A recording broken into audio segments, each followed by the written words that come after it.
ये दुखद है जो घटना हुई है। हमारे सांसद जियाउर रहमान जब संभल में ही नहीं थे और उसके बावजूद भी उन पर एफआईआर दर्ज करना, ऐसा उदाहरण कभी किसी को मिला होगा देखने को, सुनने को? एक पुलिस अफसर ये कह रहा हो कि नेता बनना छोड़ दो, नेताओं का सहारा लेना छोड़ दो। किसके लिए भाषा थी वो? और मैं ये कहना चाहता हूं, हालांकि ये सब जानकारी आपके पास है, दुखद है कि नईम जैसे नौजवान की जान चली गई, बिलाल की जान गई है, रोमान की जान गई है, कैफ, अयान, और इसमें से कुछ कम उम्र के भी हैं। मुझे याद है जब मैं लखनऊ में प्रेस कर रहा था, उस समय जो जानकारी थी और जो जानकारी छिपाई जा रही थी, जब वहां पर लोकल स्तर से जानकारी हासिल हुई, तब मैंने कहा कि नईम की जान गई है और पुलिस की गोली से गई है। आप लोगों पे सब वीडियोस हैं, आप लोगों पे जगह जगह से वीडियोस मिले हैं, कवरेज है पूरा का पूरा कराया गया ये दंगा है।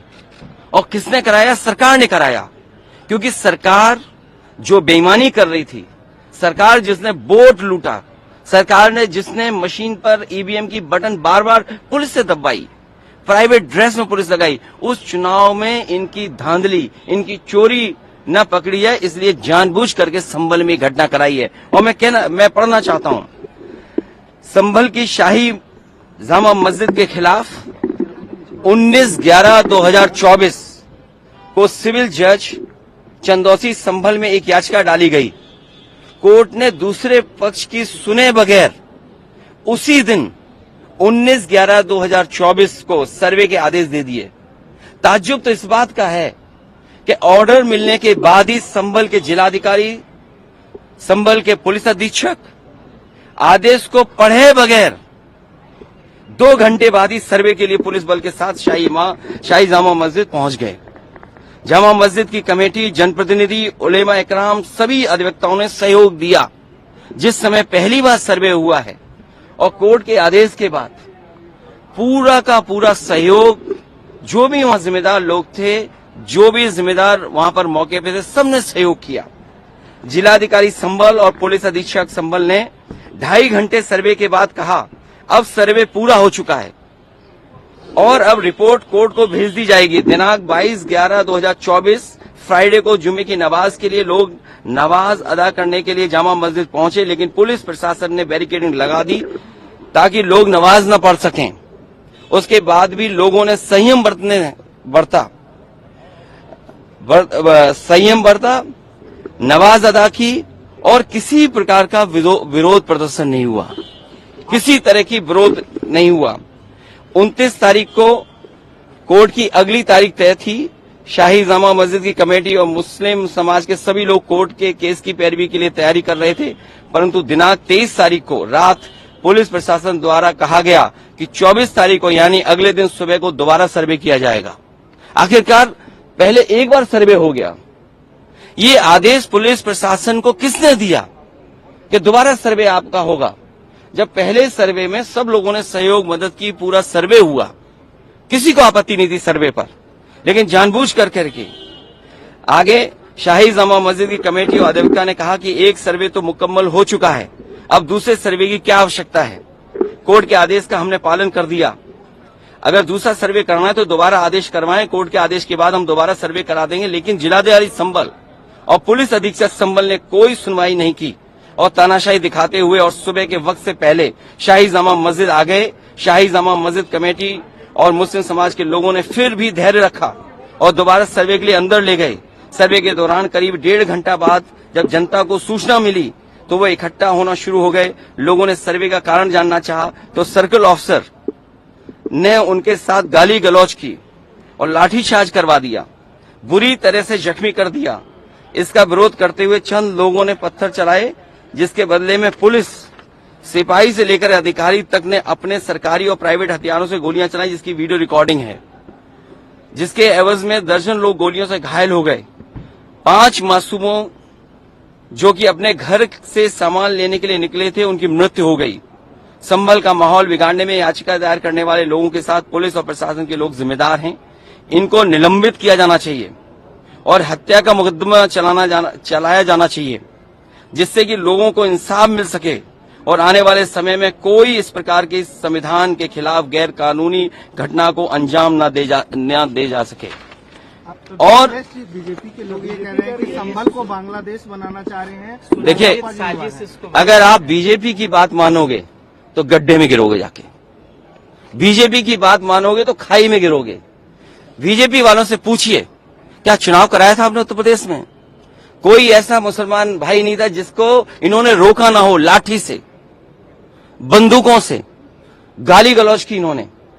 हम लोग लगातार कहते रहे और फिर बीजेपी के पास जवाब क्या? जब चुनाव आयोग को शिकायत की गई तो चुनाव आयोग ने खाना पूर्ति कर करके कुछ अधिकारियों के खिलाफ कार्रवाई की।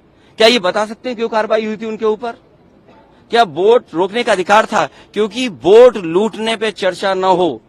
ये लोग लूटने वाले लोग हैं, इनके लिए लोग कोई मायने नहीं रखते, लोग मायने नहीं रखते। इन्होंने तंत्र से समर्थन लिया और तंत्र से ही अन्याय कर रहे हैं। उनका सीधा साधा फार्मूला है, पहले वो अन्याय करते हैं, अगर आप अन्याय का विरोध करोगे तो आप उन्हीं के अधिकारी आपके खिलाफ तमाम मुकदमे दर्ज करा देंगे। क्या जियाउल इस्लाम वहां थे? हमारे विधायक वहां थे और सांसद थे क्या वहां? जियाउर रहमान। कोई बता दे, वो बेंगलोर में थे, वो अपने कार्यक्रमों में थे, संभल में नहीं थे। और ये तो उत्तर प्रदेश के बारे में आपको नहीं पता। आप में से सब उत्तर प्रदेश के लोग हैं। अगर प्रेस के लोग भी सच दिखा दें तो उन पे भी कार्रवाई हो जाती है। और मैंने अपनी प्रेस कॉन्फ्रेंस में कहा था कि बीजेपी के नेता ने कपड़े उतार करके प्रेस को मारा था, पूरे कपड़े उतार दिए थे। क्या कार्रवाई हुई बताइए आप? क्या प्रेस के लोग सुरक्षित हैं यूपी में? और अपना चुनाव जो लूटा है उसको छिपाने के लिए इन्होंने, सरकार ने जानबूझ करके किया है। कुछ लोग तो ये कहते हैं कि साबरमती फिल्म देख करके उन्हें लगा कि उन्हें भी बड़ा नेता बनना है, इसलिए ये सब कुछ कराया गया। सदन में इसको उठाएंगे। मैं, हमारे सभी सांसद और तमाम विपक्ष के लोग इस सवाल को उठाना चाहते थे, लेकिन सदन में नहीं उठने का मौका दिया। कल भी नहीं मिलने का मौका, जब मिलेगा तब ये सवाल उठाया जाएगा और हमारा डेलीगेशन भी जाएगा। वहां के लोगों के दुख दर्द परेशानी, और फिर सरकार के हाथ में सब कुछ है। अज्ञात में नाम डाल दिए। मैं आपको याद दिलाना चाहता हूं, कानपुर में जब दंगा हुआ था, अज्ञात में नाम लिख करके बड़े पैमाने पर पुलिस ने अन्याय किया था। पुलिस ने लूटा था पैसा और पुलिस अधिकारी को उन्हें हटाना पड़ा था, और यही आरोप था उन पर कि उन्होंने पैसा ज्यादा लूट लिया।